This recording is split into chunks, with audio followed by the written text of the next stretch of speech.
Be ready, 10 seconds to go.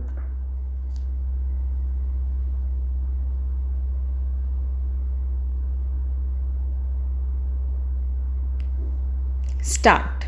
Though this is the first occasion on which I have in person attended a session of UNESCO, I may claim that in spirit I have always been with you and followed your deliberations and activities with the keenest interest and sympathy. This I have done as I feel that, in view of the disaster which threatens the future of mankind, UNESCO alone offers a faint ray of hope. Mankind has, in the course of the last century, made phenomenal advances in knowledge and material prosperity, but this progress has not been reflected in man's moral and political achievement. Increased knowledge has therefore led not only to a greater provision for comforts and victory over want and disease, but also, alas, to an increase in man's power for destruction and death. This power is so great today that unless all men have a sense of community, it may well lead to common ruin for all. It is only through a re education of man that we can create that sense of psychological unity and common citizenship which the technological unity achieved by the advance of modern science requires of man. This is the reason why in 1949, when the Indian National Commission for Cooperation with UNESCO was founded, I placed such great emphasis on the importance of UNESCO's work. I pointed out with regret that while the United Nations were founded for the achievement of peace and unity, the result had, in fact, been the division of the world into two warring camps. It is true that some progress has been achieved here in place of a multitude of nations, each struggling on its own.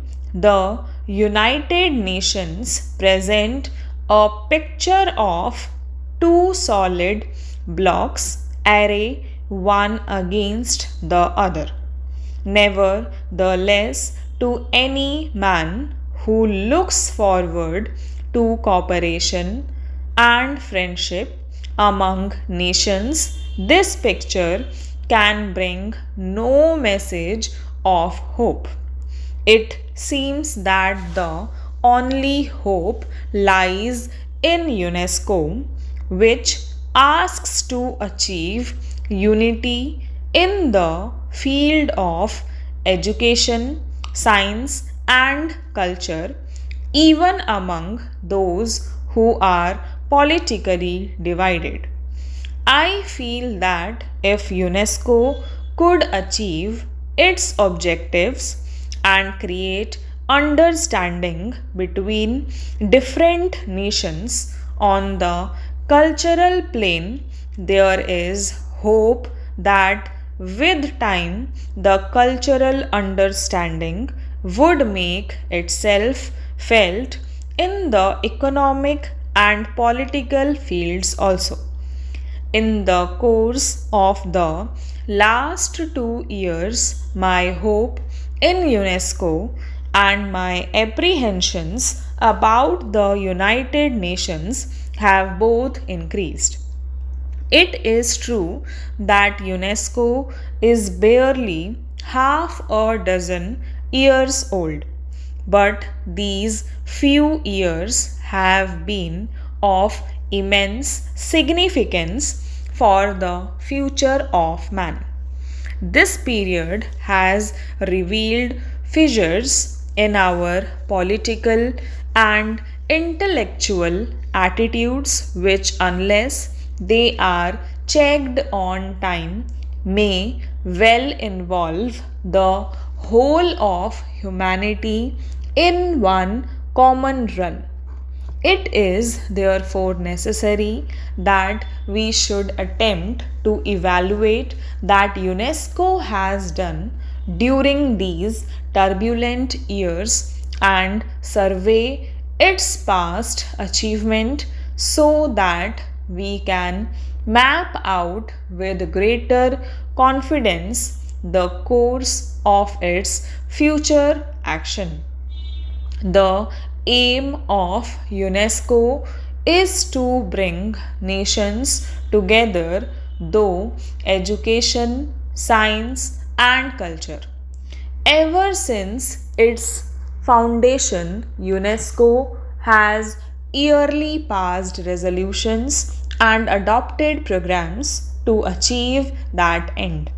One of the greatest achievements of UNESCO has been to help frame a new and universal declaration of human rights, which has since been adopted by the United Nations.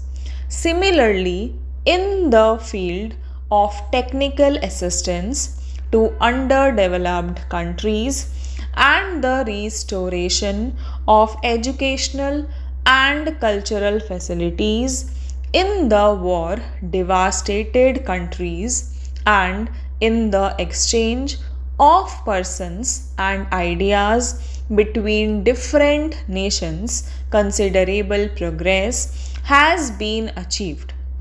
Even more important is the project which UNESCO seeks to adopt for the provision of fundamental education to immense areas of the world as yet without adequate facilities.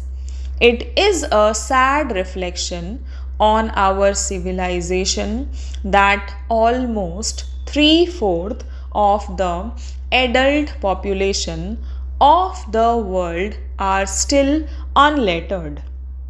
Literacy and ignorance directly contradict all our professions for the rights of men and constitute a threat to universal democracy, peace, and progress. I should like to congratulate UNESCO upon its realization that it is only by improving the human material through education in the less fortunate areas of the world that prospects of world peace can be secured. While no one can for a moment question the program of UNESCO in these fields, I feel sure that you, Mr. President, and you, Mr. Director General, will agree with me that UNESCO cannot succeed in its objectives so long as the fear of war and destruction cripple the creative energies of man. Unless this threat can be averted, all our efforts to advance education, science, and culture seem a mockery. If the world is to be saved from disaster, we must as intelligent men and women decide what steps UNESCO can take to avoid the threat of war.